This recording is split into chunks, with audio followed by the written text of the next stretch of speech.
आखिरी वक्त में पार्वती ने पलटी बाजी। बाजवा हाउस की सारी प्रॉपर्टी अपने नाम कर ली।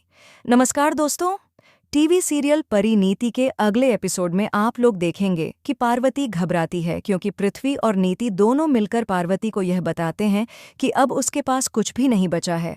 वह पूरी तरह से कंगाल हो चुकी है। यह सुनकर पार्वती बहुत परेशान हो जाती है और सोचती है कि अब उसे इस घर में नहीं रखा जा सकता। नीति आकर कहती है कि तुम्हारे पास सिर्फ एक दिन का वक्त है, फिर हम तुम्हें बाजवा हाउस से धक्के मारकर निकाल देंगे। तुम न तो इस घर की मालकिन हो और न ही कभी बनने की कोशिश करो। यह सुनकर पार्वती बहुत दुखी हो जाती है, लेकिन संजू का साथ मिलने से उसे थोड़ा सुकून मिलता है। पार्वती को लगता है कि अगर संजू और वह मिलकर कोशिश करेंगे तो इन लोगों को हराया जा सकता है। फिलहाल अंबिका देवी पार्वती से कहती है कि अगर तुम घबराओगी तो नीति और पृथ्वी तुमसे क्या करेंगे, यह तुम जानती हो। इसलिए तुम्हें हौसले के साथ काम करना होगा और इन लोगों को मात देनी होगी। यह सुनकर पार्वती थोड़ी मुतमिन हो जाती है और अपने काम पर लग जाती है। अंबिका देवी पार्वती से कहती है कि मुझे ऐसा लग रहा है कि अभी भी कोई ऐसी चीज़ है जो तुम्हारे हाथ में है। सारी चीज़ें उन लोगों के हवाले नहीं हो चुकी हैं।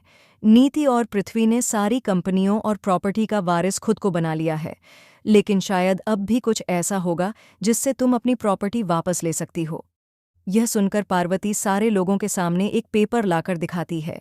नीति और पृथ्वी एक दिन बाद पार्वती और बाकी लोगों को घर से निकालने के लिए आते हैं, लेकिन पार्वती सबको चौंका देती है।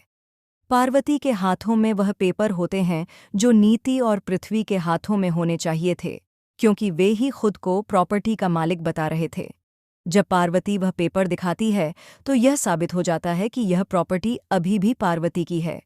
यह देखकर नीति के होश उड़ जाते हैं, क्योंकि उसने हमेशा सपना देखा था कि वह पार्वती और संजू को नीचा दिखाकर मालकिन बनेगी। लेकिन संजू ने नीति को पूरी तरह से नकारा और पार्वती ने उसके सारे सपने चकनाचूर कर दिए। तो दोस्तों, यह थी आज की अपडेट। मज़ीद जानकारी के लिए चैनल को सब्सक्राइब करें। मिलते हैं अगले वीडियो में। धन्यवाद।